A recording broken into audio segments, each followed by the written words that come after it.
Здравствуйте всем. Өткен сабақта сіздер менен предложный падежде атылыклардын өзгөрүүнү өттүк. Енді бүгін атылыклар менен бірге сіздер келбетликлер, алмастыклар сілтежақ болсаңыз, олар қандай өзгөрүүнү өтеміз.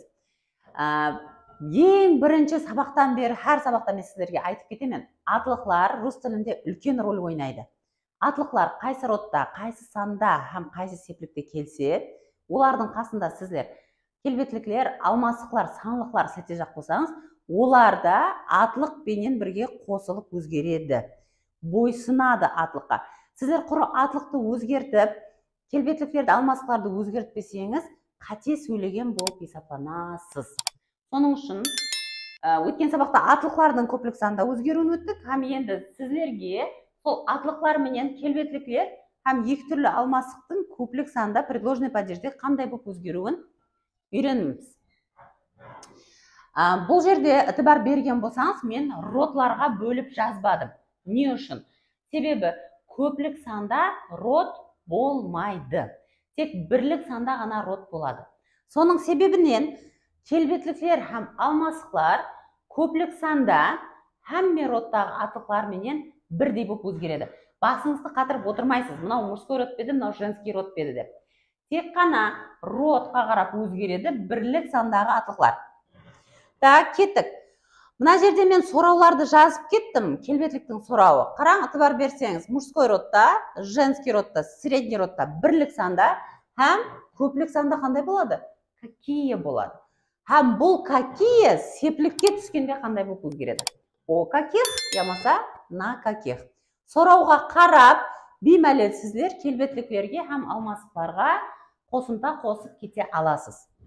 Так, новый стол. Таза стол, новые столы, таза столлар, в новых столах. Мына жерде в новых деп, егерде столдың ішінде тартпаймаса бір шкафчигі болса айтсаңыз болады, атақ столдың үстінде деп айтажақ болсаңыз, үстлерінде деп. Үстлерінде емес, таза столларда. Сол кезінде нағыз етесіз. Қалесеңіз, о сілетін.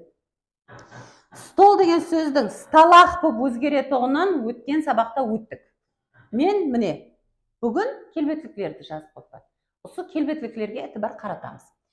Женский родқа жаздым специально. Синяя ручка, көк ручка, синие ручки, көк ручкалар, о синих ручках. Көк ручкалар хақында. Средний родта большое озеро, үлкен көл, большие озера, үлкен көллер, на больших озерах, үлкен көллерде. Және бір мәрте ітібарыңызды қаратайын, атылыклардың өзгеруін өткен сабақта өттік. Енді көплік санда қараң, көплік санда. Мынау мужской род, мынау женский род, мынау средний родтағы атылыклар менен келген келбетликлер. Қараң, көплік санда үш род пененде бірдей болып өзгереді. Так, бұлар келбетликлер еді. Енді алмастыклар. Тартым алмастыкларда һәмме родтағы атылыклар менен көплік санда бірдей болып өзгереді. Келбетликлердің қосымталарын ядлаймыз. Алмастыклардың өздерін ядлаймыз. Мой стол, менің столым, менің столларым, мои столы, менің столларымда, на моих столах. Қалесеңіз, о қойып кетсеңіз болады. Предложный падежде алмастыклар менен атылыклар бірдей болып өзгере береді. Екі жағдайда да. Мына жерде, және қараң, женский родта жазып кеттім. Моя ручка, менің ручкам, мои ручки, менің ручкаларым, а моих ручках, менің ручкаларым хақында. Һәм мына жерде үшінші қатар средний родта. Ітібар берген болсаңыз, алмастыклар үш родтағы атылықпенен де көплік санда бірдей болып өзгерді. Именно көплік санда өзгерту аңсат, себебі һәмме родтағы атылыклар менен бірдей болып өзгереді. Һәм сіздерде де, егер бірінші сабақтан бастап мені күзетіп бара тұрған болсаңыз, бұл сіздерге қиыншылық тудырмайды, һәм түсінікті болады.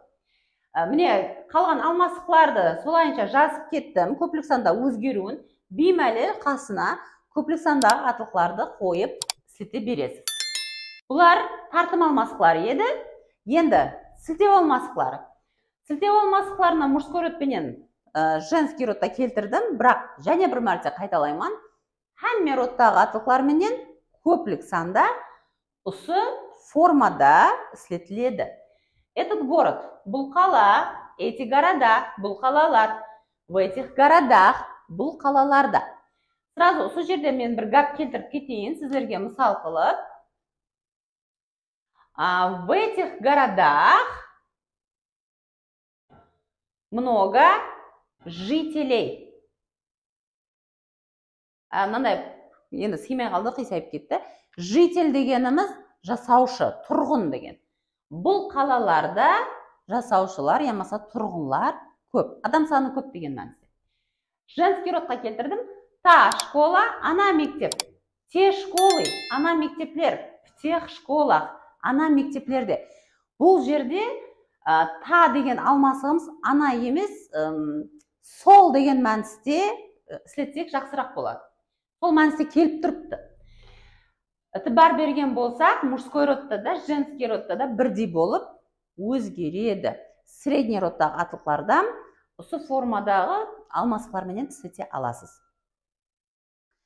Соныңменен сіздер атылықлардың, келбетліктердің, алмасықлардың көплік санда предложенный падежде қандай болып өзгеруін үйрендіңіз, һәм түсіндіңіз деген үміттемен. Сұрауларыңыз болса, комментарийларға жазып кетесіз, жауап беруге харекет қыламын. Өтіп жатырған сабақларымыз қызықлы һәм пайдалы болып жатырған болса, достарымызға жібереміз, лайклар басамыз, һәм комментарийлар жазып кетесіз. До свидания.